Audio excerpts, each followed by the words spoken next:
Halo, selamat datang di panduan perawatan pakaian kita.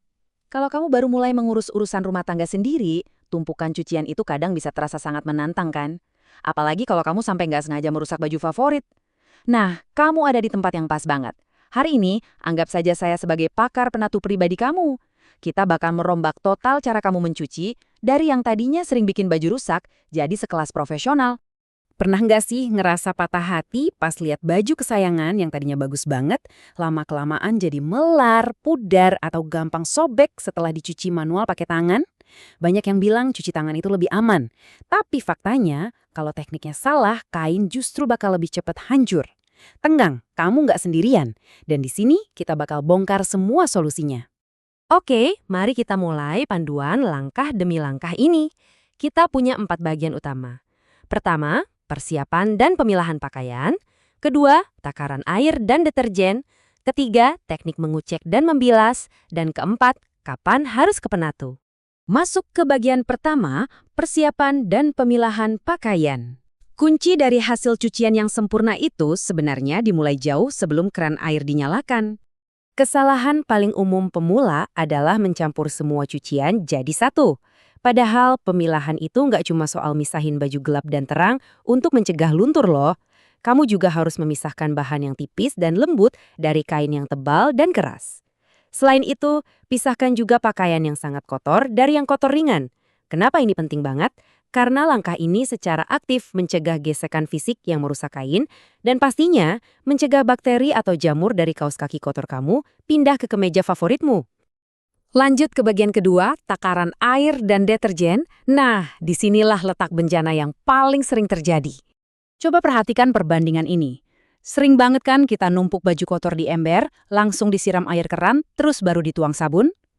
Hentikan kebiasaan ini. Cara itu benar-benar merusak serat pakaian. Cara yang tepat adalah tuangkan air dan deterjen dulu ke dalam wadah, aduk sampai tercampur rata, baru setelah itu masukkan pakaian kotor secara perlahan. Dengan merendam pakaian di dalam campuran yang sudah jadi, serat kain akan jauh lebih terlindungi dan sabun bisa bekerja maksimal mengangkat noda membandel. Nah, fakta yang lumayan bikin kaget adalah soal busa sabun. Banyak yang mikir makin banyak busa pasti makin bersih. Sayangnya, itu salah besar. Menggunakan terlalu banyak deterjen justru bikin busa berlebih yang sifatnya menahan kotoran yang sudah terangkat. Kotoran ini akhirnya malah terjebak di area yang susah dibilas, seperti di bawah kerah kemeja. Ujung-ujungnya, bakteri malah menumpuk di sana dan bikin baju bau apak.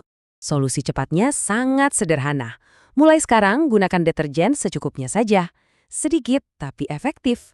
Penggunaan takaran yang pas akan memastikan kamu bisa membilas pakaian itu sampai benar-benar bersih, tanpa ada sisa residu sabun yang menempel sama sekali. Kita masuk ke bagian ketiga, teknik mengucek dan membilas. Di tahap aktif inilah, teknik fisik kamu bakal jadi penentu umur pakaian. Pas lihat ada noda bandel, insting kita pasti maunya langsung menyikat atau mengucek dengan tenaga ekstra. Tolong, jangan lakukan itu.